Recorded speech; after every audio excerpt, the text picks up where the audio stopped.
For the Rajaka Charge as a Thursday to Sri Shivan. ISKCON BBT founder Charles Divine Grace AC Bhaktivinoda Swami Maharaj Prabhupada Kija. Nitya Lila Pavisha Om Vishnu Padis Divine Grace Shila Bhakti Siddhanta Saraswati Thakur Prabhupada Kija. Ananta Koti Vaishnava Vrinda Kija.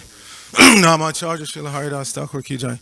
Prem Sakohosh Krishna Chaitanya Prabhu Nityananda Shri Advaita Gadadhara Shivasari Gaur Bhaktivinoda Kija. Shri Radha Krishna Gopa Gopana Shamakunda.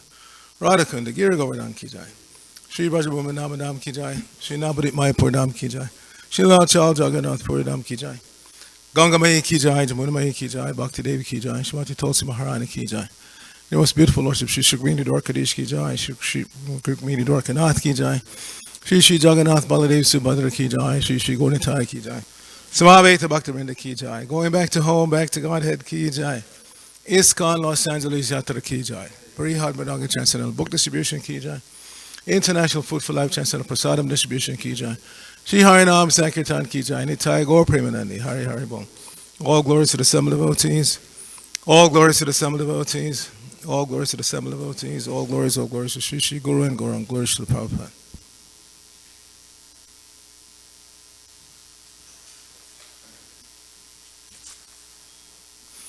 Narayanam Namaskritya. Naram Chaiva Narottamam. Deving Sarasatim Vyasam Tato Jayam. Before reciting the Srimad Bhagavatam, which is our very means of conquest, let us offer respectful obeisances unto the personality of God, the Lord Narayan, unto Narayan Rishi, the supremmost human being, unto Mother Saraswati, the goddess of learning, unto Srila Vyasadeva, the author, and to Srila Prabhupada, who is the translator, commentator, and our spiritual master. Nashta Prayeshu Bhadreshu Nityam Bhagavata Sevaya Bhagavati Uttama Shloke Bhaktir Bhavati Naistiki.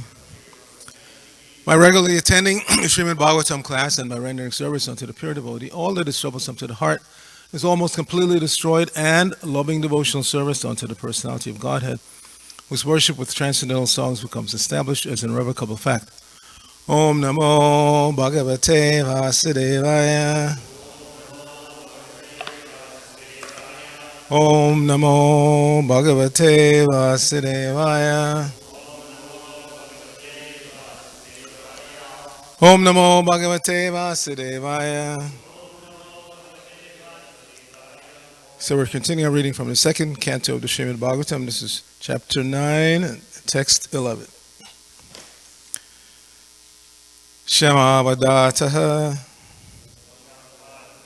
Shata Patra Lochanaha Pishanga Vastraha Suruchaha Supeshasaha Sarve Chatur Bahava Unmishan Mani Praveka Nishkabaranaha Suvarchasaha Shamavadata Kshatapatra Pishangavastrak Suruchak Supeshasaha Sarve Chaturbahava Unmishamani Praveka Nishkabaranak Suvarchasa Shama Vadata Kshatapatra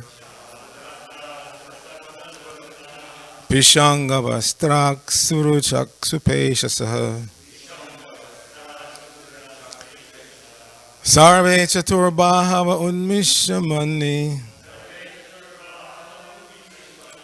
Praveka Nishkabaranak Suvarchasaha Shama Vadata Kshatapatra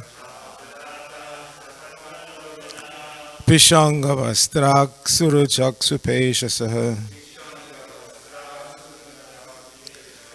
Sarve Chaturbahava Unmishamani Praveka Nishkabaranak Suvarchasaha Please chant.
Vaishnavis.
Okay, synonyms. Shama, sky bluish. Avadataha. It's not aha, it's aha. There's a long A. We've gone over this so many times. Like the last word in the it will be a short A, so it's varchasaha. But when there's a long A, you have to say aha. Try to get it right. So it's avadataha, glowing. Shatapatra, lotus flower. Lochanaha, eyes. Pishanga, yellowish. Vastraha, clothing. Suruchaha, greatly attractive. Supeshasaha, growing youthful. Sarve, all of them. Chatuhu, four. Bahavaha, hands. Unmishan, rising luster. Money, pearls. Praveka, superior quality. Nishka abaranaha, ornamental medallions. Suvarchasaha, effulgent. Srila Prabhupada's translation for this verse. The inhabitants of the Vaikuntha planets are described as having a glowing, sky bluish complexion. Their eyes resemble lotus flowers, their dresses of yellowish color, and their bodily features very attractive. They are just the age of growing youths. They all have four hands. They are all nicely decorated with pearl necklaces with ornamental medallions, and they all appear to be effulgent. Please repeat. The inhabitants of the Vaikuntha planets are described as having a glowing sky bluish complexion. Their eyes resemble lotus flowers. Their dress is of yellowish color, and their bodily features very attractive. They are just the age of growing youths. They all have 4 hands.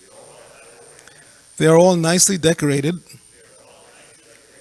with pearl necklaces with ornamental medallions, and they all appear to be effulgent. Srila Prabhupada's purport. The inhabitants in Vaikuntha Loka are all personalities with spiritual bodily features not to be found in the material world. We can find the descriptions in the revealed scriptures like Srimad Bhagavatam. Impersonal descriptions of transcendence in the scriptures indicate that the bodily features in Vaikuntha Loka are never to be seen in any part of the universe. As there are different bodily features in different places of a particular planet, or as there are different bodily features between bodies in different planets, similarly, the bodily features of the inhabitants in Vaikuntha Loka are completely different from those in the material universe. For example, the 4 hands are distinct from the 2 hands in this world.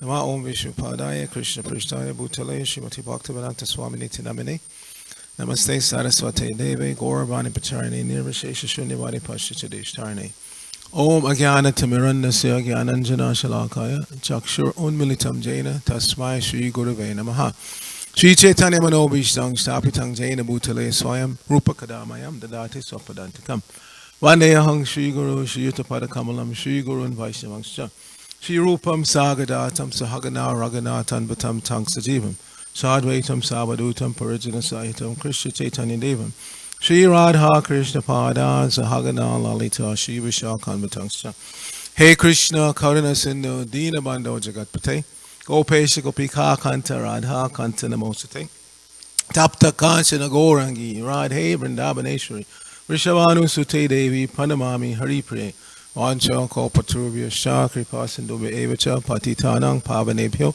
Vaishnavebhyo Namo Namaha Jai Shri Krishna Chaitanya Prabhu Nityananda Shri Advaita Gadadhara Shivasadi Gaurabhaktarinda Hare Krishna Krishna Krishna Hare Hare Hare Rama Rama Rama Hare Hare. So in Prabhupada's presentation of the Bhagavatam, we have an interesting mix of some days extremely long purports, like yesterday when Suvas gave class, that was about 2 pages, very long purport, and today practically 1 paragraph. So in this chapter, we're going to run into some very, very long purports. I just wanted to give like a preview. In today's verse and continuing through text 17, there's a description of Vaikuntha and its inhabitants. Now this is Shukadeva Goswami telling Maharaj Parikshit what Lord Brahma experienced. So obviously Lord Brahma shared his experience. It's not that Shukadeva Goswami was just picking it out of the air. Lord Brahma shared his experience, which came down through Shukadeva Goswami to Maharaj Parikshit, and it came down through that disciplic succession to us. This is how we know things. We know things because we've heard from those who've heard from others, going all the way back to Lord Brahma and ultimately all the way back to Krishna. So we don't speculate. We don't try to figure things out and claim that we had a vision last night and therefore, yeah, you may have a vision and it may or not relate to reality. But when we present things to the public, we present what we've heard in the disciplic succession. So text 11 through 17 is a description of Vaikuntha and its inhabitants. Then text 18 will be Lord Brahma's reaction to what he saw. Text 19 will be Lord Vishnu's reaction to Lord Brahma's reaction. 20 through 24, Lord Vishnu addresses Lord Brahma and gives him some information there. Then 25 to 30, Lord Brahma eulogizes the Lord. In other words, glorifies him. 31 to 37 is Lord Vishnu's reply to that eulogization by Lord Brahma. And in 33 to 36 are the famous Chaturshloki Bhagavatam, inclusive, 33 through 36. Now, when we get to that section, there are some really, really long purports. So we always have to decide what to do. Do we have one speaker as much as he or she can speak, and then the next speaker, and then the next speaker until we get through the whole purport? Or do we have just one person speak on that entire purport over many days? Because you cannot complete it in one day. It would be an injustice to try to speak on a 6-page purport in one day. especially we only have like 40, 45 minutes to give class. So, yeah, we always have to make that decision. Do we ask the next speaker, obviously, to pick up where the previous speaker left on and just keep going until we get through it? Or do we find one person to speak on one entire verse and over several days, many, to complete it? So I think in the past we've always opted to have other persons pick up where the previous person left off. Is that the best way to do it? I don't know. Some devotees have already approached me and say, Chatur Shloki Bhagavad is coming. How are you going to handle it? Can we have maybe one person just present one verse and speak, over consecutive days until it's done? Like I said, in the past, we've always opted to have different speakers pick up where the previous speaker left off. So in today's verse, Lord Brahma is giving this nice description of what Vaikuntha Loka is like. And again, it's meant to attract our attention, as is pointed out by Srila Prabhupada in his purport, that this is uncommon. It's not something you're going to find here in the material world.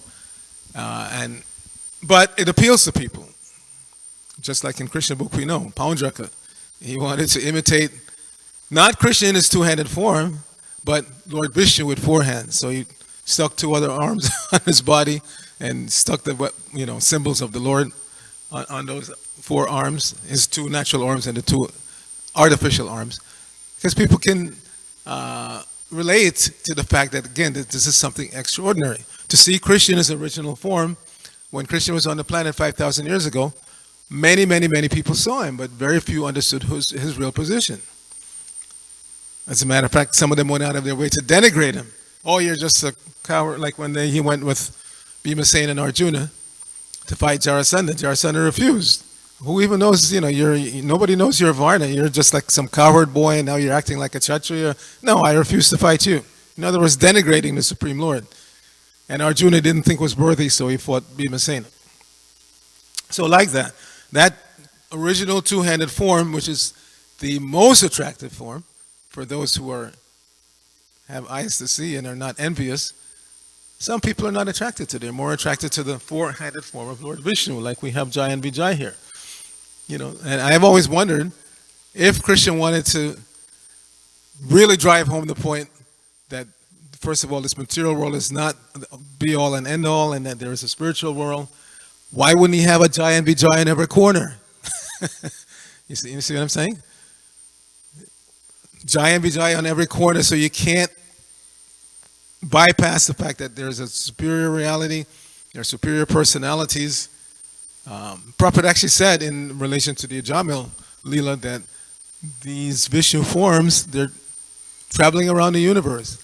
He said, just like in your city, the police travel around, and then when there's some emergency or something, the call comes in and then they show up. So he said, like that, these four-handed forms, or Jai and Vijay type forms, are circling around the universe.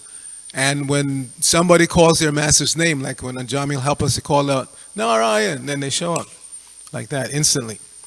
So why wouldn't Krishna have them all the time, visible to everybody, so people could get the fact driven home to them that this is not, a place, your eternal home. It's not a place to look for happiness. You should try to go back to home, back to Godhead. But Krishna wants to give us that minute independence to overlook the obvious, which we do on a regular basis. The obvious is that there is no happiness here. This is a place of misery, through and through. And it becomes even more evident in the Kali Yuga, when people have no good qualities. They're just all base qualities, crazy. You see, if you don't surrender to Krishna, then you surrender to Krishna's material energy, which means you're being driven by the six enemies of the conditioned soul. Lust, anger, greed, envy, illusion, and ultimately madness. And there are a lot of mad people out there. I've been living in that apartment on this corner for the last 26 years, and it just keeps getting worse. It's hard to sleep at night over there. I'm already insomniac, but literally every night, a few nights ago, it was so bad that Ekaraj came running out of his apartment. What's going on? Some guy was yelling and screaming on the corner at midnight. And because of that, people across the street, that Beep Beep restaurant or whatever they are, food production place, they have a Doberman that they keep there, and he was barking, reacting to the... So it's like that. And then plus the traffic all night long. It's very difficult. This is Kali Yuga. We think we're creating a Paradise, with all these nicely paved cities and stuff, but we're just making a hellish place for people to drive back and forth 24/7, 365. And people are so crazy. Car manufacturers go out of their way to make cars quiet. So when you're in your car, you don't even hear the traffic outside in a well-made car, right? Sound insulation, and they put a muffler to keep the exhaust very, very quiet. People go back to an auto shop and pay money to take all of that out. They take off the muffler so that when they drive down the street, their cars make maximum noise. That's how crazy people are. They don't want peace and quiet. They don't want peace and quiet. They like a society where there's maximum noise. And of course, ordinary citizens can't deal with that. It's like you don't want to stay in a place anymore. You want to get away. And, these crazy people, they just make each other crazier and crazier. It's just like a hellish situation. So, into that hellish situation, you have the pure devotee come and tell us, no, this is not life. This is not life. You cannot be happy here. Wake up.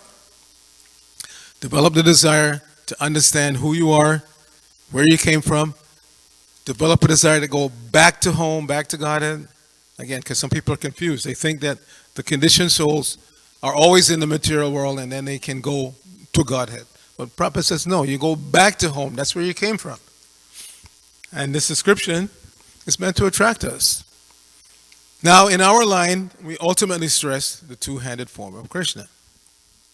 And we know Arjuna's experience in the 11th chapter, universal form. Just want to read one verse from there where this point is driven home. So this is text number 50. Sanjaya uvacha ityarjunam vasudevas tatok tva swakam rupam darshayam asabhuya ashvasayam asa chabhitamenam bhutva punak saumya vapur mahatma. Srila Prabhupada's translation. Sanjaya said to Dhritarashtra, the Supreme Personality of Godhead Krishna, having spoken thus to Arjuna, displayed his real four-armed form and at last showed his two-armed form, thus encouraging the fearful Arjuna. Prabhupada gave a nice purport there, not too long. When Krishna appeared as the son of Vasudeva and Devaki, he first of all appeared as four-armed Narayana, but when he was requested by his parents, he transformed himself into an ordinary child in appearance. Similarly, Krishna knew that Arjuna was not interested in seeing a four-handed form, but since Arjuna asked to see this four-armed form, Krishna also showed him this form again, and then showed himself in his two-handed form. The word Somya Vapuhu is very significant. Somya Vapuhu is a very beautiful form. It is known as the most beautiful form. When he was present, everyone was attracted simply by Krishna's form. And because Krishna is the director of the universe, he just banished the fear of Arjuna, his devotee, and showed him again his beautiful form of Krishna. In the Brahma Samhita 538, it is stated, Premanjana Churta Bhakti Vilochanayana. Only a person whose eyes are smeared with the ointment of love can see the beautiful form of Sri Krishna. So this is our ultimate goal, to take shelter of Krishna in his original two-handed form. That doesn't mean that those who are attracted to the form of Narayana Vishnu are in some way deficient. That was discussed in the Brihad Bhagavatamrita, that every living entity is attracted to a particular form of the Lord and thinks that form and his service to that form is the highest. And there's nothing wrong with that. It's not that those who are attracted to the two-handed Krishna form go to Vaikuntha and preach to them, hey, come on, come to Krishna Loka and really enjoy. No, it's not like that. Every relationship in the spiritual world is perfect. So some living entities eternally like to serve the Lord in his four-armed Narayana form. Sometimes we like to drop that last A, but that's Hinduization of Sanskrit. In Sanskrit, if the penultimate form is long, like in Prabhupada, then the last A is not stressed, but it doesn't disappear completely. It's Prabhupada. But the Hinduization of Sanskrit, they drop that A, no, regardless. They don't care what came before. They always say it's Narayan and Prabhupada and like that. But we're not presenting Hindi here. We're presenting Sanskrit. So we should always be careful. It's Narayana, not Narayan. And they even say Christian. it's not. We're presenting Sanskrit. So it's Krishna and Rama, Narayana. This is Sanskrit, not Hindi. So again, every relationship in the spiritual world is perfect. The devotee in the spiritual world feels himself or herself completely satisfied, whether they're serving the Vishnu form or Lord Nrsimhadev or any form of the Lord. But we know, again, from our line, coming down through Lord Brahma, whose experience we're understanding here, that the ultimate form that the bhaktas in this line are attracted to is Krishna in his two-armed form. And that's driven home in the pastime of the aftermath of the Rasa dance, when Krishna left and the gopis were looking for him and they came across Krishna and he displayed his four-armed form. And they treated him very respectfully. But they asked, have you seen which way Krishna went? Because their heart is ultimately given to Krishna in his two-armed form. But again, we don't disturb anyone who is attracted to the four-armed form. Any form of the Lord is perfect and complete. But this two-armed form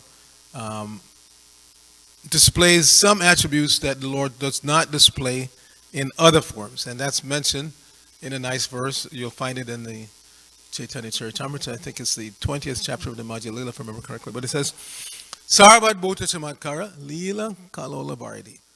Atila, how's it again? I'm forgetting now. Atila, Prema, yeah. Mandita Priya Mandita. Sri Jagan Manasa Karshi, Murali Kalakujita, Asamarno Barupashi, Vishmapita, Chara Achara. So it said that, this is in that list of 64 qualities of the Lord. So those 60 qualities are exhibited by the Lord in all of his forms, but there are 4 qualities that Krishna reserves for himself.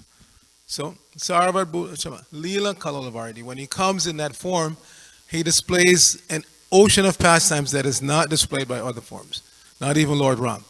All of the pastimes that Krishna displayed when he came 5,000 years ago, his interactions with the gopis, with all the entities in Vrindavan, all of those pastimes are not displayed by other forms.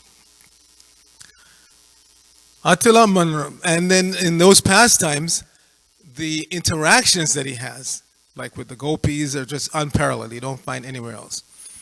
Chig Jagan Manasa Karshi, Murali Kala Kujita. And that playing of the flute, which attracts the minds of everyone in the 3 worlds, Sri Jagan Manasa Karshi. That you don't find in any other form. And ultimately, Asama Nurba Rupa Shri, Vishmabhita Chara Achara. Asama Murdva. His beauty and activities that he displays as Krishna are unparalleled. Well, to speak of, you can't surpass them. Asama, Sama means the same. Asama means you can't. It's not the same. Unequal. Nobody can equal that. Rupa, Shri, his Rupa, his form, and his beauty that he displays as Krishna are unequal, cannot be surpassed by any other form. And in general, Vishmaprita, Chara Achara. Because of that, he's attractive and appealing to all entities, moving or non-moving. So these are the special qualities that Krishna displays. And in our line, coming from Lord Brahma, we're advised to meditate on that. Now it's interesting that Lord Brahma has had this experience that is being described by Shukadev Goswami. And in this particular time, at this particular instance, he is seeing the Vaikuntha world with the Lord in his 4-armed form. But later on, when he writes Brahma Samhita, he is describing Krishna in his 2-armed form. Venum Kwanantam Aravinda Adalaya Taksham. Venu is standing there with 2 hands playing the flute. So obviously he had different experiences of the Vaikuntha realm, of the spiritual world. In this particular instance, he's describing the Lord in his 4-armed form, and the residence as being sky bluish, and so he's seeing that Vaikuntha realm. But later on, he experiences the Goloka realm, and he describes that. How Krishna is playing his flute, herding the cows. We don't hear of Lord Narayan or Lord Vishnu herding cows. Anybody ever hear that? No, the Lord is displaying his majesty and his grandeur, and his devotees worship him in that mood. But in the ultimate essence, is Krishna. He's herding cows. He's herding cows, and he's playing the flute. and interacting again with all the residents of Vrindavan in such a way that they don't even know that he's God and they don't care. Prabhupada said repeatedly, this is the height of love for God, where you don't even know that he's God and you don't care to know. You just know that he's a beautiful, wonderful person that you can't stop thinking of. And you always want to see him and be with him and serve him like that in different capacities. And that service may even include thinking yourself superior to him, like the Vatsalya Ras. The parents think themselves superior to Krishna. Krishna will die if we don't feed him. We have to be careful that he doesn't get run over by a cow or some wild animal like that. They're always worried about him. So that means they're not thinking of him as God. Nobody goes home at night worrying that God is going to be attacked by a tiger. You see? So this is the ultimate issue of love of God, is to think of him in his original two-armed form as a beautiful boy and always give one's heart to him. And this is the message that Prabhupada brought to us. This is the message of our sampradaya. This is what we give to people when we go out in the street. And this is what they need to hear. Otherwise, they remain attracted to the material manifestation, which simply makes them crazier and crazier. So last time we were out on the pier chanting. Small party. Some of our regulars went to San Francisco. But still, we have to go out there. And while we were chanting, so many people go by on the pier, and there's so many distractions on the pier, but they all at least pay some attention to the chanting party. Even though, from a technical point of view, we're not the most musical, I've noticed that in this community and others, the best musicians, best harmonium players, best mridanga players, best singers, they don't come out on Harinam. And I prod them whenever I see them. I say, it's very nice that you come into the temple and make such nice kirtan, but come out on the street, please. Finally, Dhruva said, yeah, I'll come next Friday. And not all of them, though, like Vrindavan, Vrindavan, he lives up in the Riverside area, but he does Harinam down by the beach every week. I think every Friday he goes down. Wonderful personality. I've known him since he was a kid. And when he was a child, he was such an unusual child, very calm, very serious, just always been like that, very focused. Bhaktavatar's son, Vrindavan. His birth name was Vishnu. So Vishnu was always very, very serious, very calm person. Later on, he apprenticed himself to Ayendra and really became very, very good playing everything, mridanga, harmonium, very wonderful chanter also. And he's also a Paka Brahmana. As you may have seen, he has performed some fire sacrifices here. Knows all the mantras by heart and very, very Paka. So it's just wonderful to see how this person turned out in his devotional life. But again, he's an exception. He's one of the few really good kirtaniyas, bhajan singers that takes the time to also go out on Harinam. So I'm asking again, because in this community we have some really good chanters, really good musicians, but somewhere that they don't come out. But anyway, with whatever we have, we go out and chant, and people are attracted because it's not about the musical presentation. Prabhupada reminded us all the time, it's not about your musical ability. It's about your surrendering to Krishna through his holy name, through chanting, and sincerely wanting to give it to others.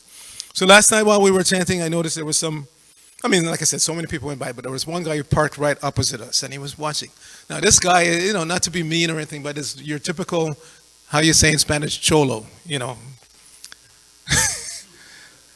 kind of gangy looking. He had one cigarette behind the ear while smoking another cigarette. He was holding his skateboard, but he was mesmerized. He was standing there watching. So finally I went over and I gave him an unchanting. And between puffs, he was reading it and looking at us. So you never know who's attracted. Sometimes the best dressed, most ladylike and gentlemanly looking people, they just cruise by. They don't care. But again, these street guys, sometimes they're the ones who are the most attracted. And so, we'll see what happens in the future. Our job is just to plant seeds. We don't know if he will ever, take it up seriously in this lifetime. But once we planted that seed, once they've heard the mantra, taken one pamphlet, even just the Harinam little flyer that we give out, their spiritual lives have begun. And that's our responsibility and duty to assist Srila Prabhupada. That's what he came. He went to so much trouble to give us this Krishna consciousness movement. And we have to go through at least a little trouble to try to give it to others. Now, some of us, like Arcita Prabhu, go out every day to take up that responsibility. But the rest of us who don't go out all the time, at least once in a week. Nowadays, we're only going out one time, 5:30 on Friday, and we take the metro. It's so much nicer than driving in traffic. I'm so glad we decided to do that. We used to get in the van and be packed in the van and get stuck on the 10 freeway, and then you have to park, and it's so much nicer. You just walk to the metro, jump on the train, and a few stops here in Santa Monica. And no matter how hot it is here in Culver City area, in Santa Monica, the nice breeze comes off the ocean. You feel refreshed and cool. So just a little request, those of you who are not too busy at 5:30 on Friday, please come out. Because this going out into the public is what spread Srila Prabhupada's movement very rapidly. Because the devotees in the early days surrendered to that, Prabhupada's request. In the early days, they were going out every day. Even when, by the time I joined in '73, they were still going out every day. Every day we would, at least the bhaktas, would go out every day for Harinam.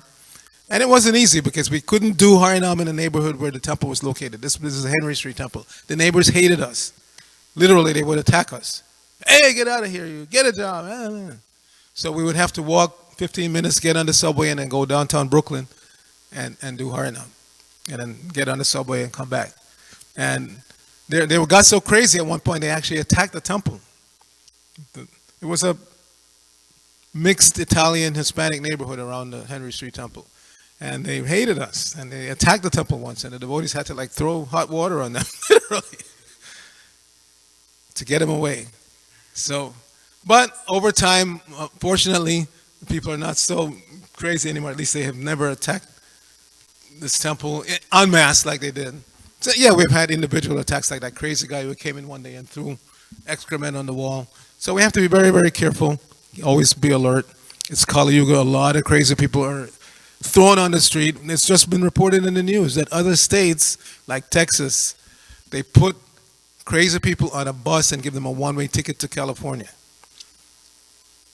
Literally, they dump their crazy people in the state of California. And then people wonder why there's so many homeless and crazy people on the street here. It's not all homegrown. Other states are sending their crazy people to California. So, and a lot of them wind up right here in this neighborhood. I see them all the time. You see them too. They go up and down Venice Boulevard. I'm always praying, please don't make a right-hand or a left-hand turn onto Watsika Avenue. But quite often they do. Something about this neighborhood attracts them, and they stop and they look. They come over here. Just a few days ago, I saw some guy, shirtless, some kind of weird hairdo and all kinds of stuff. He came, went by, and then backed up and came on. Then he came on the property, went between these two buildings, and he came back out and went down to the driveway and then went behind. And as soon as I lost sight of him, I was thinking, oh my God, do I get up from my desk and go running over there to see where he is? Or hopefully I told her somebody's there. So every day this is going on. The world is getting crazier and crazier, and it's not just those on the street.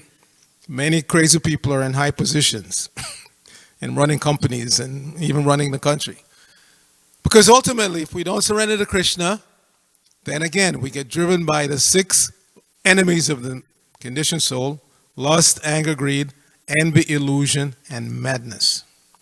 All right, we'll stop here. Maybe there's time for a question or two, and then Hare Krishna. Yes, Ananta Balas Prabhu.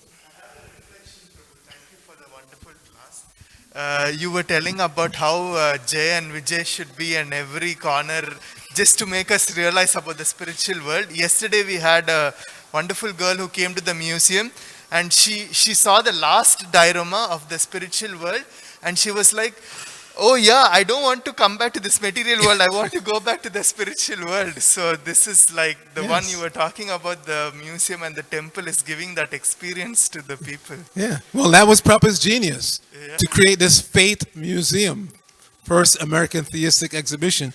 And that was the whole idea. You start out understanding, I'm not this body. Who are you? Are you this body? Like that. You start out from there. And then by the time you come to the end, to the Goloka exhibit, you should want to go back to home, back to Godhead. So yes, please encourage her to keep that sentiment, read Prabhupada's books, and she will not only have the desire, but the desire will be fulfilled, because that's what Krishna wants. He wants, as Prabhupada said, he's just sitting there waiting, when is this fool going to turn to me? Instead of looking outward at my material energy and trying to control the material energy, when will he turn to me again? So yes, very, very wonderful experience. Thank you and your good wife for getting it going again, and I see every day so many people are coming. That's wonderful. That was Prabhupada's genius. That tiny little museum here has such potency. If somebody goes through, I know, and I've had many college students come and go through there. And when they come out, there is some transformation that takes place because this is information that they're not getting anywhere else. Not in their, school classes, and definitely not even in their spiritual organizations that they belong to. They don't have any clear idea. They talk about God and heaven and this and that, but they have no clear idea. Here in the Bhagavatam, we get an extremely clear idea, down to the description of what the residents of the Vaikuntha planets look like, their bodily complexion. Everything is there in the Bhagavatam. Jai, Grantaraj Srimad Bhagavatam ki jai, Srila Prabhupada ki jai, Gaur Bhakta Vrinda ki jai.